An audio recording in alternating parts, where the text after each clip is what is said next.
Ladies and gentlemen, welcome to another episode of True Sight, your meme-free zone for Dota news analysis and insight. I, of course, am your host, Ian J. Barker, and joining me as always is Lee Malice Massey. Lee, how are you doing this evening? You keep saying the no meme thing, and it's not true. I assure you, if you go back and check all of our streams, you will see absolutely no memes. Oh, I'm going to cap it all day. Here Please we go. No, now you ruined it. Now we have to change the motto, and I have to stay up late coming up with a new one. Anyway, thank you for joining us, folks. We're very excited about our show tonight. We're going to break down a big weekend in Epicenter action with none other than the statistical mastermind himself, Mr. Nahaz. After that, we'll talk to Tiffany, who's going to teach us a little bit about coordination in team fights. And then after that, we'll talk to Kyle Beef Batista, who talks about Complexity's big win over EG, getting the monkey off their back, and then also how they're preparing and getting ready for the Manila Major. Kicking things off, we've got Mr. Nahaz himself. Nahaz, can you hear us? I can hear you guys just fine. Excellent. Welcome to the program, sir. For those of you at home who aren't familiar with Epicenter, please move out from under that rock and get into a regular home like the rest of us. Epicenter was the epic LAN that went down this weekend. Of course, for you who haven't seen it, spoiler alert, Team Liquid taking the title over Newbie. Quite a few storylines, quite a few moments that sort of shaped the meta. Just a lot of things coming out of Russia. And for the God's sakes, Valve, give Moscow a major. Anyway, we're gonna break things down a little bit. They put on a show worthy of TI, frankly. Yeah. And absolutely. Yeah. And I think that I will not mince words. I think that in some respects, that event was better run than some of the TIs have been. The production value that they brought to the table was amazing. And I don't know if you guys saw the tweet. Owen, OD Pixel, tweeted this out at the very end. That the company that put that event on is basically 5 dudes. Yeah, that blew my mind when I saw it. Unbelievable. Oh my God. How did they put it together so quickly? It was like a very short amount of time that they put it together. It was a short amount of time, small team, and they blew it out of the water. I think it's mostly because they actually know what the hell Dota is. And for a team of 5 people to be that ambitious, I mean, if you're a team of 5 guys, as far as I'm concerned, you're saying, do we have the equipment? Do we have the teams? Let's play Dota. But they said no, nay even. Let's create a giant fucking Roshan and projection map all of these different HUDs onto the screens. It's going to be an absolute blowout. Cool. Props to those guys, and thank you so much for an excellent tournament. But of course, we didn't just have pretty visuals of this tournament. We had a winner, Team Liquid, taking the title over what looked like an unstoppable Newbie side. Both teams playing out of their minds, but Liquid just had the muscle at the very end. Nahaz, break it down for us a little bit. How did Liquid finally put it all together? I don't really think that Liquid did that much, if anything, different than they've been doing. That got them second place at Shanghai. That got them second place at ESL1 Manila. They played very well together. Jerax was amazing on his Earth Spirit. They got consistent performances out of Matumbaman, out of Fata. Fata continues to be somehow one of the more underrated players in Pro Dota, period, because he's a more team fight oriented mid. He doesn't necessarily put up the big farming numbers game by game. We're talking about the guy that basically invented mech on Dragon Knight and mech on Invoker. But he's not flashy, but he just gets it done every single game. He's a positive presence in all phases of the game, in basically every game that they play. And I just think that they are the only one of the top teams at Shanghai that stayed with the same roster, and it's definitely showed. They played better coordinated Dota, with the exception of one series against Wings, where they really fell flat in the grand final at ESL1 Manila. Looked like they weren't prepared for that play style. They have looked like the most cohesive, the most prepared team, and that's the thing. The 6.86 meta at the very end, I'm sure we'll talk about heroes at some point, but the 6.86 meta was still being figured out when 6.87 hit. So we're still in this place where we don't necessarily know what the meta is ultimately going to look like by the time Manila ends. But Liquid has basically been playing the Dota that they've been playing at Shanghai and since. And they're winning, and they're really good. And they did so against a lineup that many thought would actually win the tournament, and frankly came quite close to doing so. Are you mentioning Newbie? I am mentioning Newbie. Yeah, no, I think it's worth mentioning them already because the strength of Newbie cannot be understated. I mean, this is a team that came into the tournament on an absolutely, literally unprecedented winning streak, and then continued that momentum even against actual opposition, not against a depleted Chinese region, played against international teams, and they looked the part, Nahaz. They looked like real contenders. First of all, let's all be very careful talking about the Chinese region as being depleted, because more and more what we're seeing Vici Gaming Reborn comes in and wins the Starlighter Invitational, right? Wings comes in and wins ESL 1 Manila. And then Newbie comes within a game of winning Epicenter. And we're talking about 3 out of the last 4 major lands, possibly, if that hadn't happened, we're talking about 3 out of the last 4 major lands possibly having a Chinese team as a champion. I mean, these teams they obviously got a big wake-up call in Shanghai. Who knows how much of Shanghai was the Chinese New Year, how much of it was due to other factors. But these Chinese teams have looked incredibly strong. And, the EU region in the Manila qualifiers was arguably the most hotly contested. But I think in terms of the highest level Dota played, the highest level Dota played in the qualifiers was probably played in the Chinese region. Well, I mean, let's look back. Last week, we were watching a bunch of Dota, like the Epicenter initial matches and whatnot, to see where the placement was and whatnot. And Newbie was on a roll. They were just absolutely decimating every single person. So if we could look into the crystal ball, then we felt that Newbie was going to win the entire tournament. And we were sadly mistaken, because it seems like, just as we said last week, Chaos defeated the Chaos. I don't know that it's... I wouldn't describe that as sadly mistaken. I mean, you're talking about a best-of-5 series that they were up 2-1 in. And they had a chance to win both of those last 2 games. It's not, Newbie came within an eyelash of winning this whole tournament. And I mean, a 29-0 winning streak. Guys, just to put this in perspective, they broke basically a 3-year-old record held by Navi. Navi had won 24 straight maps back in 2013. And you have to understand that in esports, a record holding for 3 years is like a record holding for 15 years or more, or more like 20 in traditional sports. Esports moves so quickly, the games change so fast. It's very, very unusual to see a record like this. And a lot of people are talking about, well, so many of those matches were in the Manila Chinese qualifiers, in H Cup, and there is the perception, because of Shanghai, that the Chinese region is a little bit down. But again, when you watch these games, when you watch these teams, this is relative to their own talent level. They are doing this against teams that are probably closer to them talent-wise than the teams Navi was playing 3 years ago. Yeah.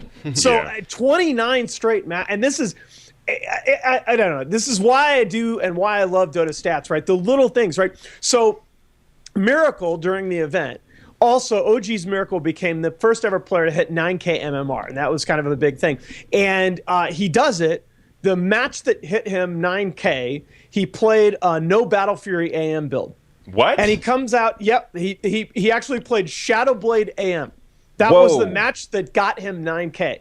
And he comes back, I believe it was the very next day. I need to watch this, seriously. And they ended Newbie's 29, OG ended Newbie's 29 match winning streak with Miracle on a no Battle Fury AM. But yes, two records, absolutely historic records in Dota, inextricably linked. That's the kind of stuff that we stat guys live for. That's insane. I need to see what this build was, because if you don't go Battle Fury and AM, what do you go other than Shadowblade?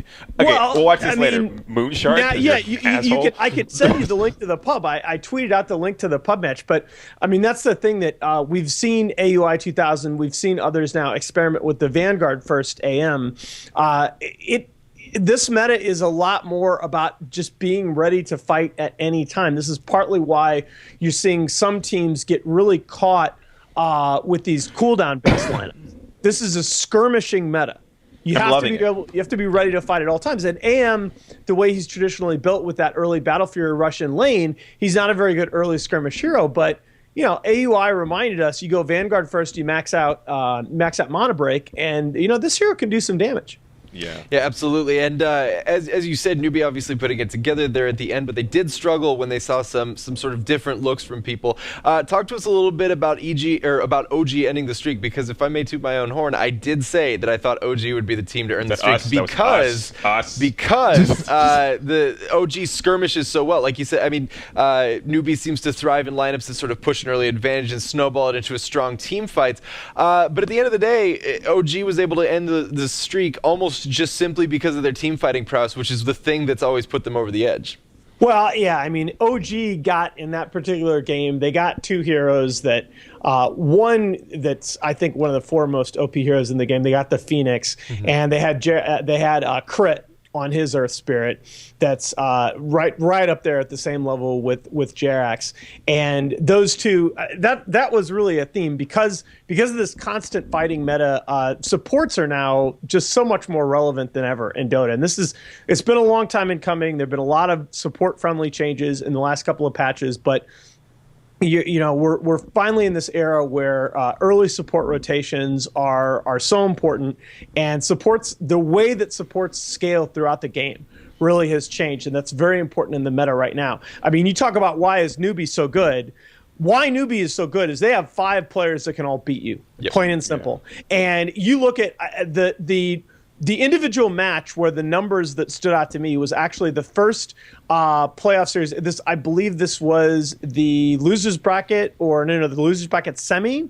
It was played between Complexity and Newbie, and in the first game of that series, Chuan and Kaka on his Phoenix, they combined for 40k damage and 25k healing between the two of them. All of Complexity did 90k damage.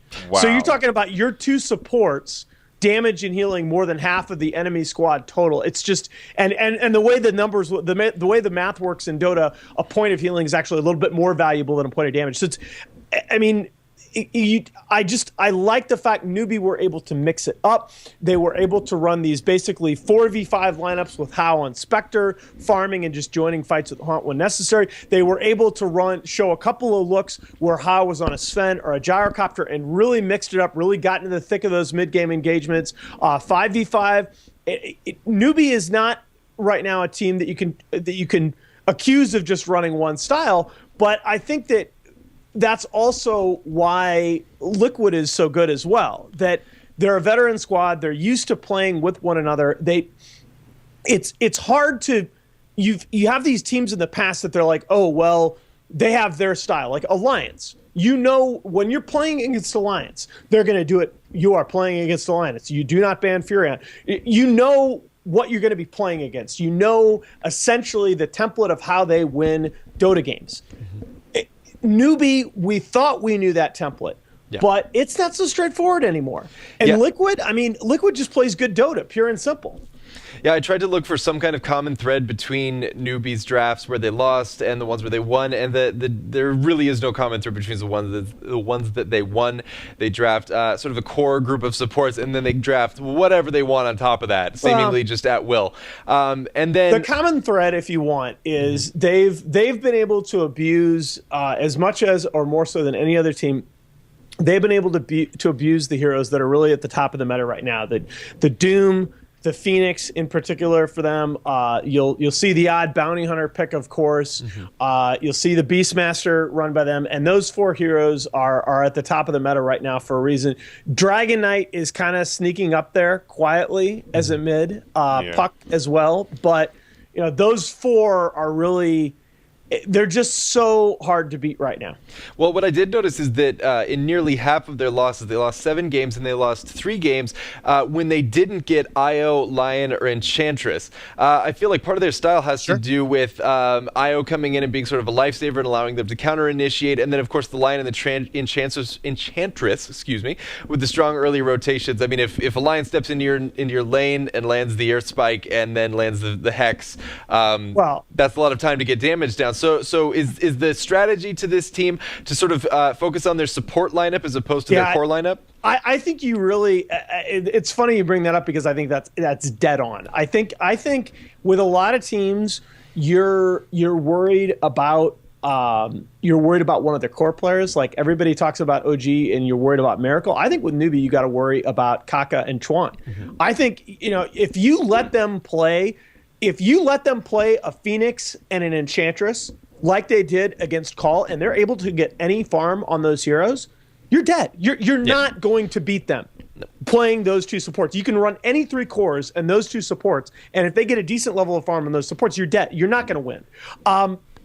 The big thing to me, you have to have they're a very different team when Hal plays Spectre versus when he's on a Sven or a Gyrocopter or even a Morphling. So you got to kind of know, knowing what hero Hal is going to be playing is a big part of understanding what they're going to be trying to do over the course of the game. And I do think you just have to be very careful about giving their supports too many resources early on, because newbie they are playing 5v5 Dota. And the reason that you mention the Lion and the Enchantress in particular, the Wisp, of course, but the Lion and the Enchantress in particular are very important for that team, because those are two heroes that Chuan can just do. The amount that he gets done on those heroes relative to the amount of resources that he's given by the team is just stupid. On Lion, it's almost reminiscent of when Pylai Dai had those legendary Lion performances with Team Secret. Yeah, he absolutely produces a ton. And you're seeing this, it's actually, the resemblance is actually eerie. You're seeing him doing the same thing. You're seeing him lead both defensive and offensive smoke rotations. You're seeing him do the warding in a very similar style. I mean, it's very. Newbie have done their homework, they've done their homework. They've watched the best teams from around the world, and they've taken elements from all their different play styles. And I think it's very helpful to them that KP came over from the MVP Phoenix organization, for example. I think he's really brought a little bit of a different mentality. That's what a lot of these Chinese teams were in need of after Shanghai, was just a little bit of fresh infusion of ideas. And obviously it's paid dividends for them. A lot of good news coming out of the newbie camp, but we want to talk about hunger in a team. We want to talk about a team that needs to do its homework. Wanted to spend a couple minutes on EG and Team Secret, both of the lineups that we obviously were very excited about, and similar and yet divergent paths at the moment. Granted, we've only had a couple lands so far to gauge their performance, but the early reports. Let's start with Team Secret. The early reports out of Team Secret are not encouraging. No. Well, okay, so let me play both sides of the coin here, because I think there are important points to be made on both sides. Number one, this is not unprecedented for a puppy squad. Okay, you look at the last couple of iterations of Team Secret, the iteration featuring Arteezy and Zai 1 year ago. That team lost its first in the group stages of its first two LAN events together.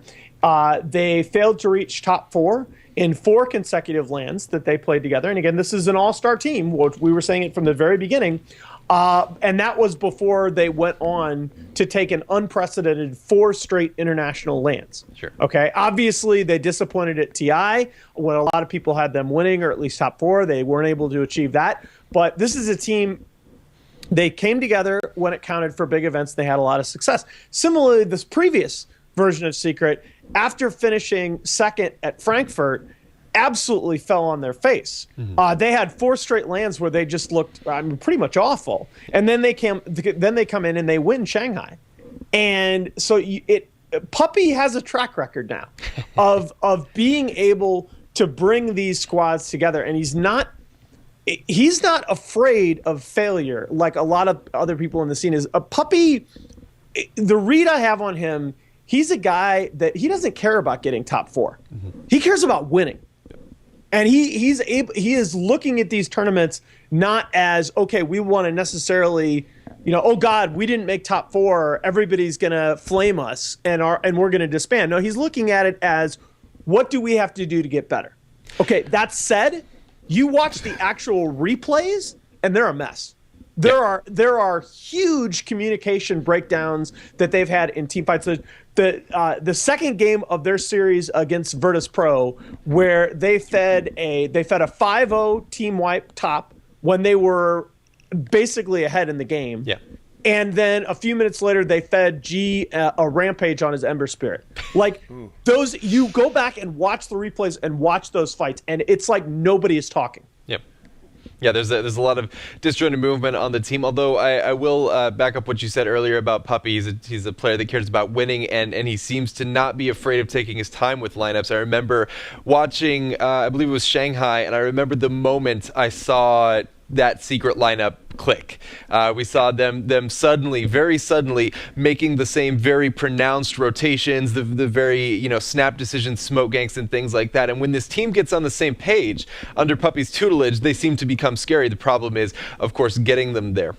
I think one of the things I want to hit on is the fact that Puppy, I feel like he's an experimental player. I think that when he goes into a lot of these tournaments and whatnot, he doesn't necessarily, he goes in to win, obviously, but I feel like with these smaller tournaments, not necessarily the majors, anything that isn't a major, I feel like we get to see Puppy learning a lot more so than trying to win, per se. I think he goes into every tournament. Like you said, like he's going to win. I think he's going to win the big things, and if he happens to make a couple stumbles along the way, he's like, okay, cool, we lost this. But we learned so much about everything else that's going on. Well, and I've noticed that. Not to mention he's saving strats. He's not saving. Okay, everyone says saving strats. It's a funny thing. The line between, the line between saving strats and playing a play style that may not be optimal for you right now, but that you believe is ultimately the play style that's going to make you successful, that line is very, very thin. Yep. And I hear a lot of people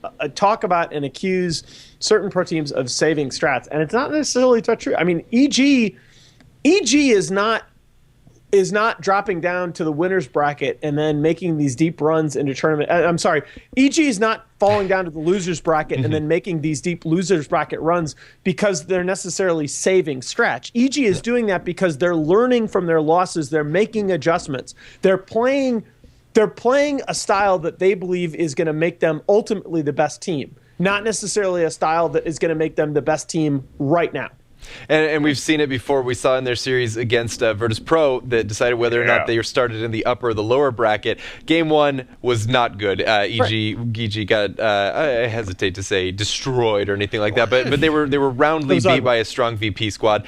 Game two was very close, and EG managed to pull it out. And then, of course, game three, they had that infamous Abaddon Morphling. It was gross. That was the first game, I believe, in 3 years that AUI had played Morphling. His last one was with Team Dignitas at TI, and I mean, he just destroyed. He made the hero. It was funny because a couple people on the panel beforehand said, "Oh, Morphling's not a hero. Morphling sucks," and he made the hero look viable again. EG, I think, is a very. You guys sort of led this off saying EG in secret. EG is, and I think a different place. You were actually the one, Ian, that mentioned this to me before we came on for the start of the show, that EG was top 3 in KDA, GPM, and Team XPM at the event. And that's the thing. If you, not just the numbers, but if you watch the replays, EG look like they're close. They look like they may have a little bit of ways to come in terms of their understanding of the meta. I think that they were drafting. They went a little bit too all in terms of the team fight meta, where that's never been their playstyle. Their playstyle is much more about efficient resource accumulation rather than necessarily the team fight wombo combos every game. And I think they went maybe a little too far in that direction. Putting Sumail is a very good puck player, but when you look at the lineups that they're drafting, when you're drafting a Crystal Maiden, a puck, I think it's just a little bit more team fight, and team fight lineups are in a little bit of a risk in this patch because team fight lineups tend to need their level timings to get online, and it's very, very easy in this particular meta when you're ahead and you lose a fight, you give a lot of resources to the other team, and that means that with a team fight lineup, you essentially have one less chance, if that makes any sense. Where in previous metas you could be ahead and you could screw up a fight, and we've still got our Tidehunter with level 2 Ravage early on. We still got our Enigma with his level 2 Black Hole relatively early in the game. We're still okay. All of a sudden, you lose a fight, and the other team now has their abilities online. They've got their BKBs online, and your window becomes that much shorter. So you're walking a little bit of a tightrope.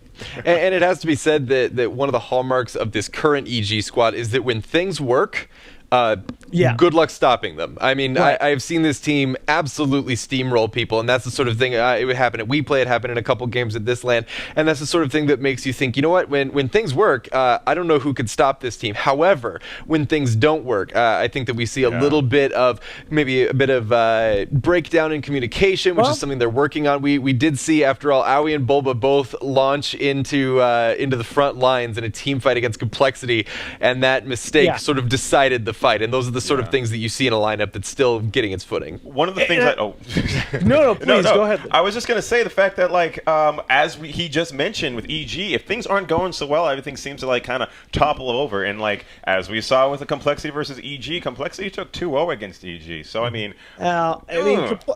Complexity took 2-0 against EG, but again, you look at the heroes that EG give away in that series. Yeah. I mean, you look up in the first game, they gave up a Beastmaster, Dragonite, Lone Druid, and Mirana combination. That's and not in good. the second game, they gave up a Beastmaster, Alchemist, Juggernaut, and Bane. And you're talking about, those are consistently, Beastmaster certainly arguably one of the strongest two heroes. Dragonite probably the best mid right now. Lone Druid still very much a part of the meta. You just kind of go down the list and you look at their lineups and you go, okay, you see what they were trying to do. They were trying to more pick heroes that synergize well and run these more team fight wombo combo type plays, but it's just EG were picking the Beastmaster themselves and kind of went away from it, and I was a little bit surprised by that. And I feel like there's a problem in this meta where if you try to pick these heroes, because PPD seems to be focusing on heroes that are designed to counter tanky heroes so that they can continue to pick into their comfort picks. Yeah. And it just gets to the point where even if you have a great wombo combo, Dragon Knight just has too much HP. Lone Druid, Lone Druid Bear, late game Dragonite. I mean, we saw early game Dragonite too. That's the change. The 35% damage reduction on level 1 Breathe Fire is just huge for that hero because he's very, very difficult to kill in lane. Right? He's really. You watch like the Puck Dragonite matchup right now, and Puck just can't harass. No, like you get a couple levels in Dragon Blood and level 1 Breathe Fire, and Puck just can't harass the DK at all. Yeah, it's like he regens its back so quickly, it's ridiculous. And every hit just does maybe a tiny tick of damage. Yeah, absolutely. Yeah, because Dragonite can literally man fight Puck early game. Just like there were a couple of DK Viper matchups that I saw, and traditionally that is the matchup that DK just absolutely gets. I saw DK Razor matchup in this tournament, and those are two heroes that traditionally just they take DK out back and do things to him that are a little bit 47 states. But but this hero is just so tanky right now with that built-in damage reduction and all the bonus armor. It's like he's like, all right, Viper, it's great. You got your Nether Toxin bonus damage. Razor, you stole like 40 damage from me with Static Link. Okay, guys, go ahead. I'm gonna reduce 35% of your damage off the top, and then my armor is going to do the rest. Yeah, now, and then in the process, you have to burn through my 2,500 HP. Right. So good luck to you. Nahaz, we're running out of time, but obviously a lot of lessons to talk about from Epicenter. Your closing thoughts about the tournament before we head to our next segment. Wow, the biggest thing is just what an event. This was it was a beautifully run event from start to finish. Really, they had a few audio issues, but that's pretty much the only thing that you would have changed. History made, obviously, a great best-of-5 grand final that went the distance between two teams that I am very sure nobody would be surprised to see those same two teams in the finals of the Manila Major. This was a great tournament. If you haven't watched the replays, go back and watch some of them because the individual matches were every bit as good as the tournament on the whole.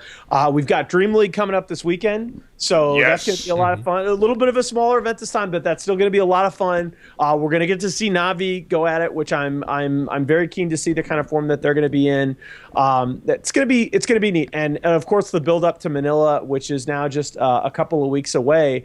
This is going to be, I think, we went into Shanghai looking at eHome, saying they're, they know the meta, they're playing the best Dota right now. And like OG, for example, if you ask them about it, OG are very frank. They were like, look, we looked at eHome, we scrimmed against eHome before Shanghai. We thought that was the way to play in that meta, and we were wrong. You know what? I don't think anybody really knows how to play in this meta.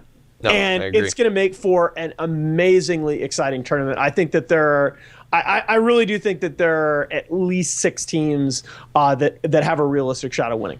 I absolutely agree, and I think it's going to be an incredible major. And then, of course, with the Battle Pass out and the meta wide open and so much parity. We can talk about that all night. So excited about the Manila Major and TI6. Nahaz, thank you so much for coming on the show.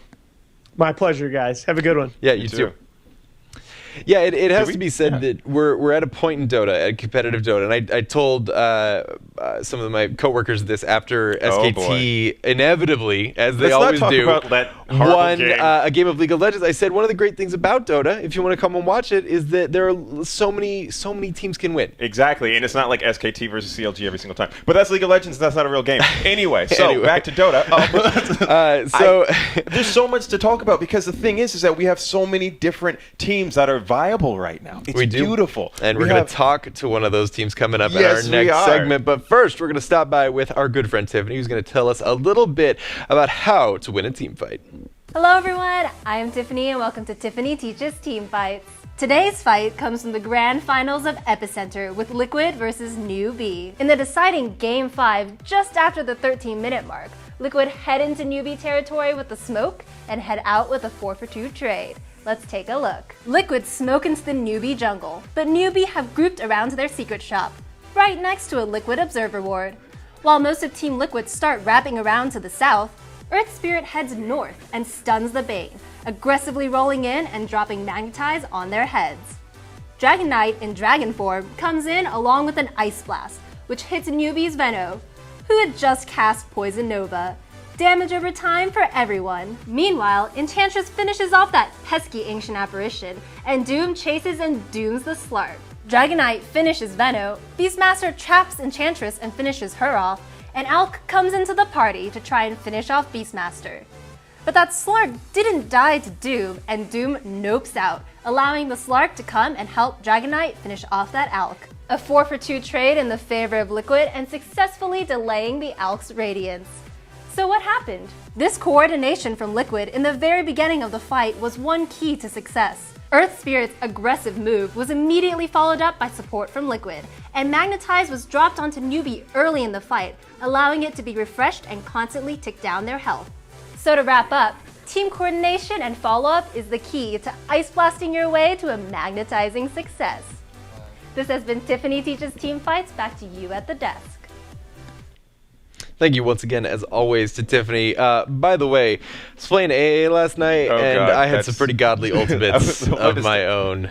You can't have a good AA game. It just doesn't, unless you're, I don't know. I disagree. I disagree wholeheartedly. I was actually trying to get that quest in the Battle Pass where you have to slow people for 100 total seconds. I have that one right now. How do you do it? I was thinking Warlock, because Warlock's like that. You've got Upheaval? Yeah. That's probably the best way to do it. If the slow stacks, like every hero counts as 1 second. Well, I don't know. That would be so if we catch 5 heroes in it, ladies and gentlemen, we're going to make this happen. Also saw a spectacular GIF on Reddit about how we're going to get to the how we're going to get to the 2 billion trees cut down. Oh, with goal. Timbersaw. With Timbersaw. And then you teleport back and then you pull them both. Oh my god, that's insanity. Which, if I needed another excuse to play Timbersaw, that's it.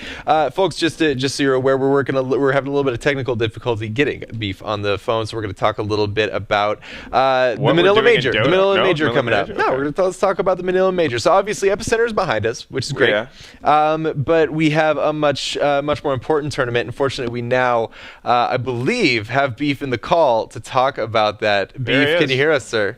Just kidding. No, he's not there yet. Our technical director's telling us not yet. What do you think about the new Complexity redesign? And then okay, so funny thing, I was talking on Twitter. If you follow me there, then you'll know that I was literally talking about Complexity just redesign as they were losing in the brackets. That's kind of mean. I was like, because I love, I'm a huge Complexity fanboy, massive Complexity fanboy. And then they released the new logo, and I was like, oh my god, that new logo is so sleek, it's sexy. And then he was like, oh, you're just kissing his ass because you can hear us now, can't you? Can you hear me? He absolutely can. Man. I was doing great there, wasn't I? Beef, welcome to the show, man. How are you this evening? I'm doing pretty good, guys. How are you? We're excellent. We're excellent. Thank you so much, Beef, for joining us. Of course, if you aren't aware of the news, Complexity scored a rather big win this weekend. In addition to performing strong overall, the monkey is officially removed from their backs. They eliminated EG from Epicenter after EG did the same to them 5 tournaments in a row. Kyle, kick us off. How does it feel to finally give them one back? Oh, man. That was one of the more exhilarating moments in my esports career, definitely. They're an organizational rival, and there's certainly some history between the players. So it was a good feeling, but at the same time, I mean, we've gotten a LAN win on them. Now it's time to even up the record, and that's going to take a lot more time and a lot more consistency. All right. And certainly, obviously, there's a lot of people out there who are excited to see North American Dota become more competitive. Now, what was going through your guys' heads before a series like this? Because I can only imagine that when you lose, I don't have the official record in front of me, but when you lose several times in a row to the same team, there's got to be some passion there and some fire there. What were you guys talking about before the match? Well, I mean, I think it has to kind of go back to the beginning of the event. We came in maybe with a little bit of lack of confidence. We had been dealing with visas a lot.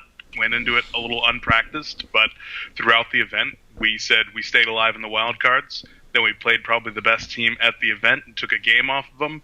And then we kind of slept on Alliance maybe a little bit, but after that, had a good roll on VP. And we said, EG's looking more beatable now than they have in a long time, and we're looking better than we ever have. This is our time to beat them. We went in with a lot of confidence, and I think our play showed that.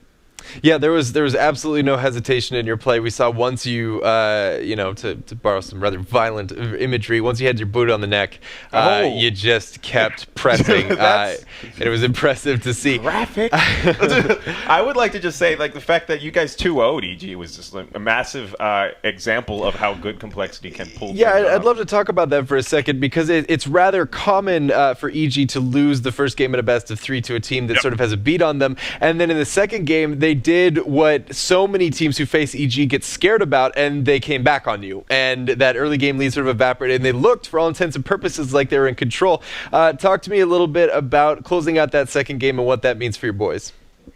It just needed to happen. That's all. It just needed to.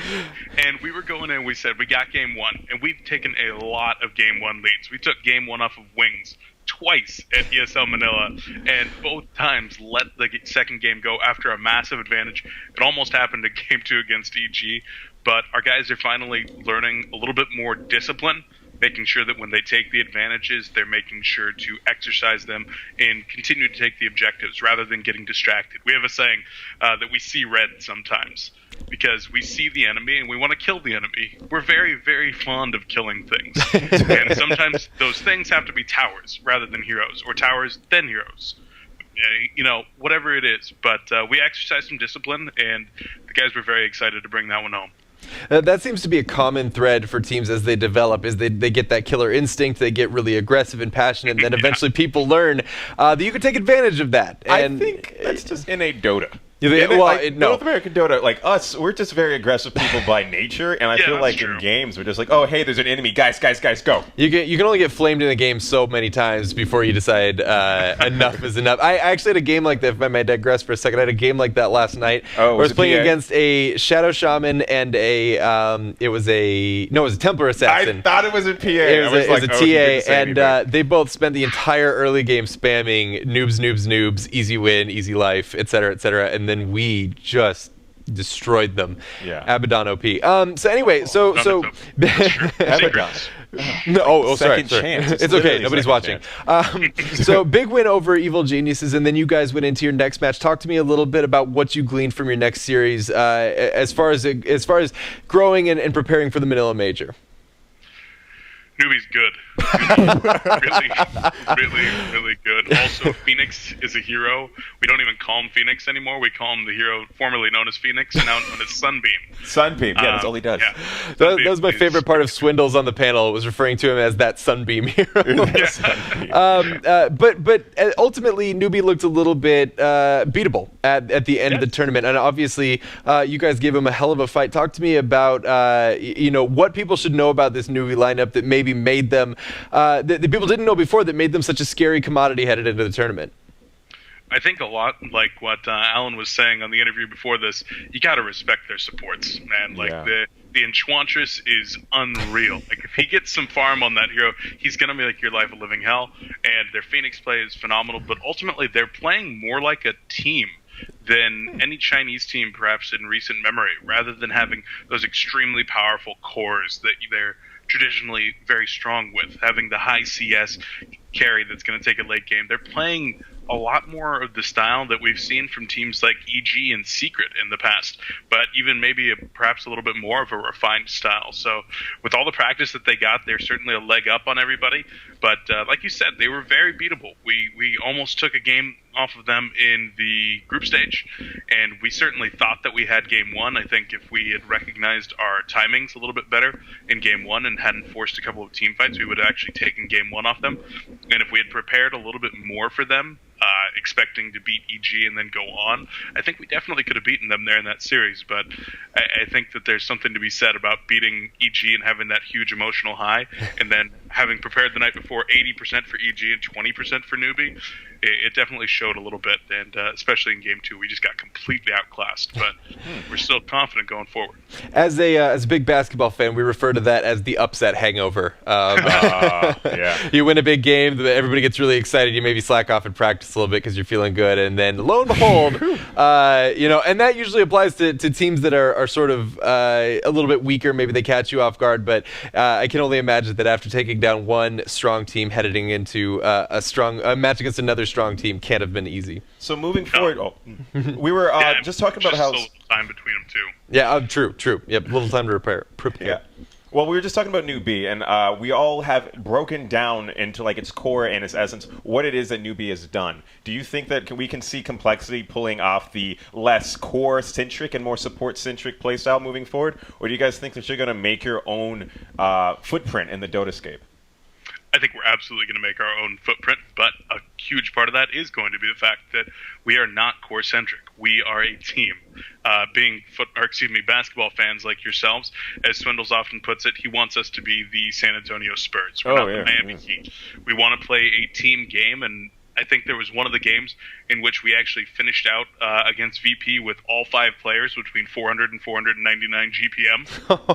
And that's the exact kind of game of Dota we want to play. We want our cores to be able to get out there and carry us in the early game, but at the end of the game, we absolutely want to make sure that Z-Freak and Hanskin and Swindle even are having good games. They're having good participation, and we win as a team, we lose as a team. There's no star players. This team is the star.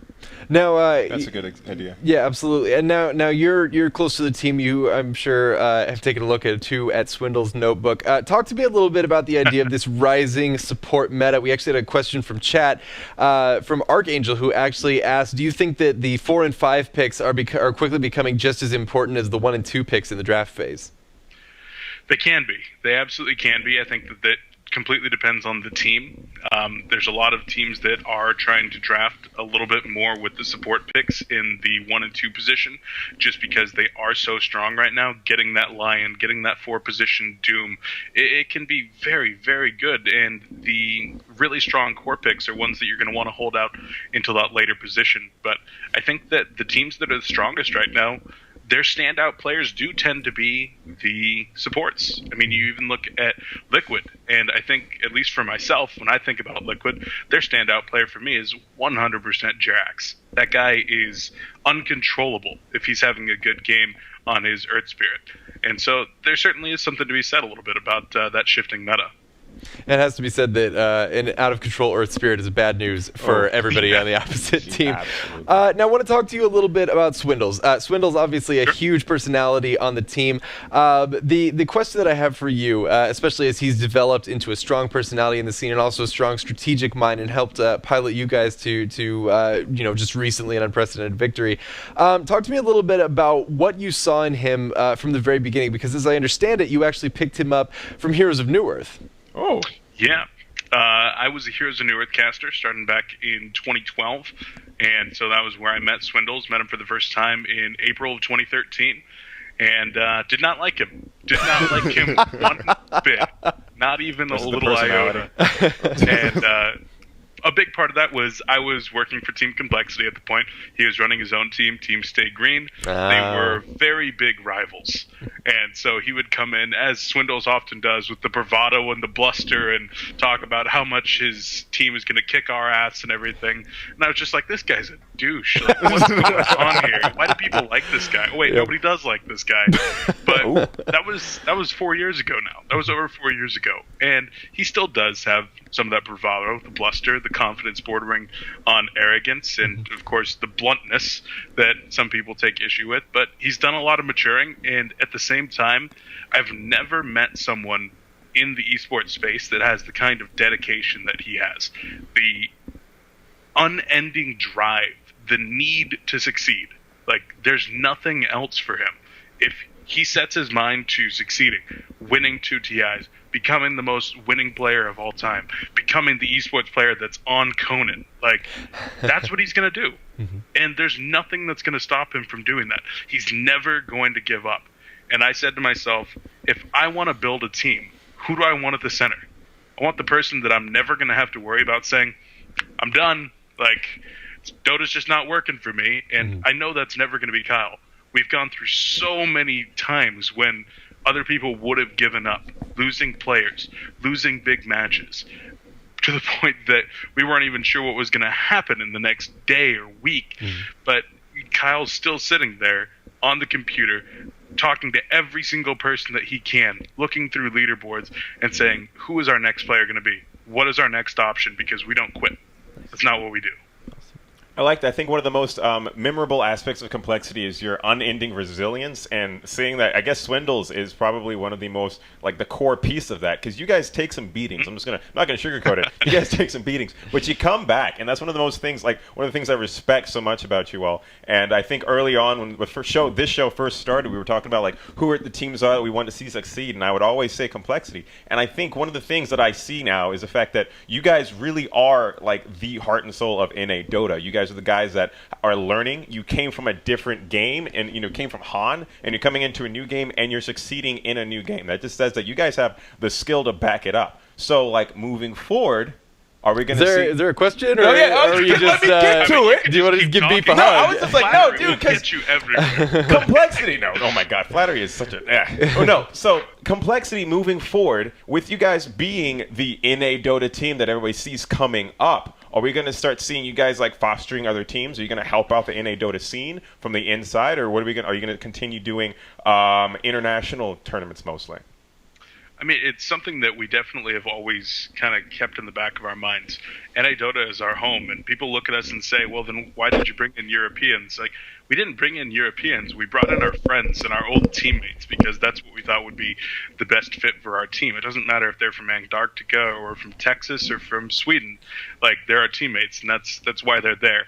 But at the same time, NA Dota is very near and dear to us. We want to be able to help out in some way, whether that's helping to foster growth with a new in-house league, or making sure that the teams that are participating are getting some kind of coaching. Swindles actually does work with some teams like Shazam, trying to help them with their understanding of the draft and the meta, making sure that we're scrimming these teams as well as participating in some regional-only events, such as Canada Cup, which we're actually participating in right now.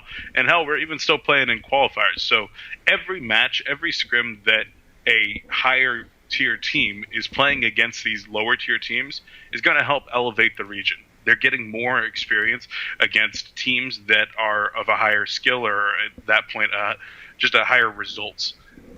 So it's certainly going to help the region, and we want to be able to do our best to make sure that NA Dota is strong, because we're proud of where we come from, and we want to make sure that there's parity across all levels, but ultimately we want to make sure that Swindle's bold prediction comes true. I think that Digital Chaos would like to have a word with Swindles about his coaching, I don't especially after the NA qualifiers for Manila. Yeah, I mean, we talked to guys like Misery and Moo as well. They are actually both very good friends with the team, and so we're on good terms with, like, pretty much everybody in the NA scene. Swindle, like, tends to piss people off a little bit, and he makes these kind of callous remarks on social media, and sometimes when he's on, like, a panel or something. But at the end of the day, he actually gets along, and the entire team gets along with, like, almost everybody.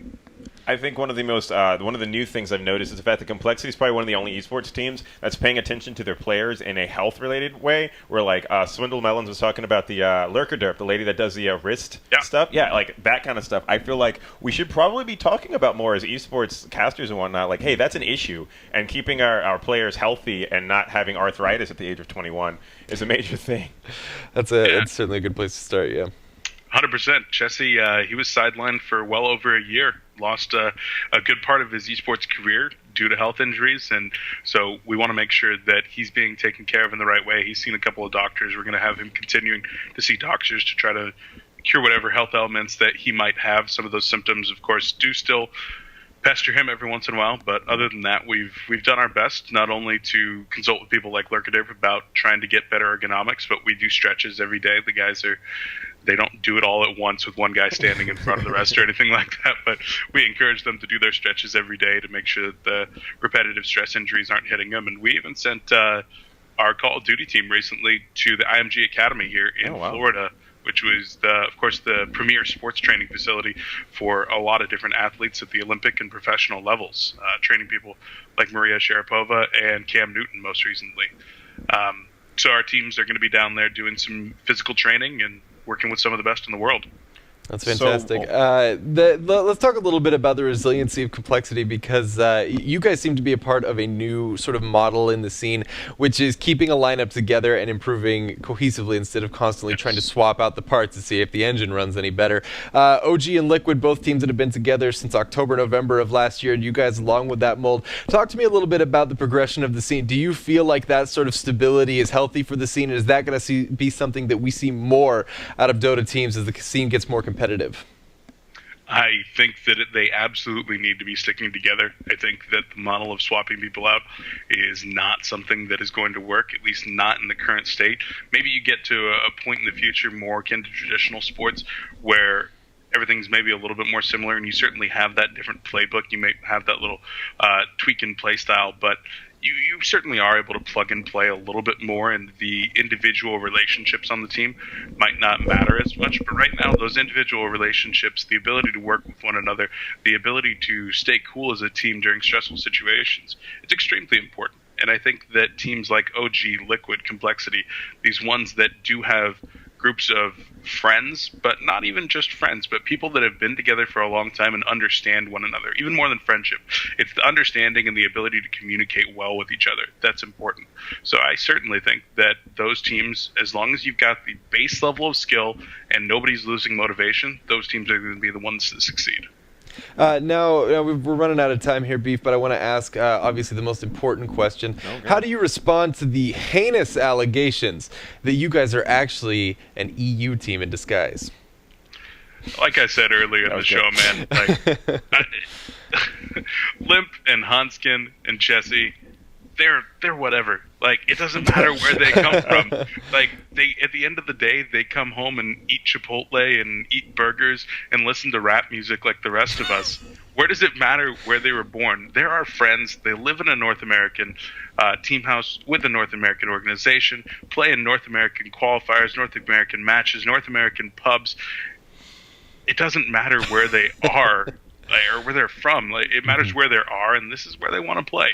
So, I don't know. You can call us NA, you can call us EU. It doesn't really matter. At the end, we're Complexity. We're a band of brothers, and we're here to win. Just don't call you late for dinner. Am I right, Beef? There you go.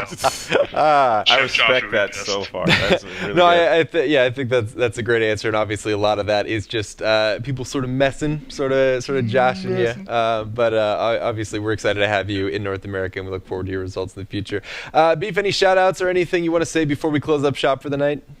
Yeah, absolutely. Shout out to the whole Complexity family, all the management staff, Jason Bassett, Jason Lake, the Dota team, Chef Josh, all the guys at Epicenter. They worked their asses off to create an amazing event over the past week, so we were lucky enough to be a part of that. And to you guys, as well as Toffees, for having me on the show, and our title sponsor, Sound Blaster X.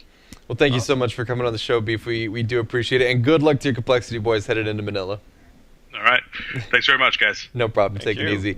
Well, folks, that's going to do it for us tonight. Thank you so much for tuning in. Big shout-outs to our guest, Nahaz and Beef, for coming on the show and talking about Epicenter as well as Complexity's success. And, of course, big shout-out to our producer, the man behind the scenes, Stephen Toffees Pierce, for whom we would not have guests every week. We owe him a great debt of gratitude. And another beer. I never got to buy you a beer when we were in Austin, man. Come on. Yeah. Anyway, folks, thanks for joining us. If you liked the show, go ahead and hit that follow button down below the window. Also hit that subscribe button if you're feeling particularly generous, and get access to our .fire and .fan emotes. We're particularly proud of them, and I like to spam them when team fights go wrong. It's in the fan. If you want to see the VOD, or if you want to share it with your friends, go ahead and check us out over on youtube.com/daily.esports, and of course Facebook and Twitter for all your esports news needs. Ladies and gentlemen, I've been Ian J. Barker. This has been Lee Malice Massey. Thanks for joining us, and for God's sakes, play some damn Dota.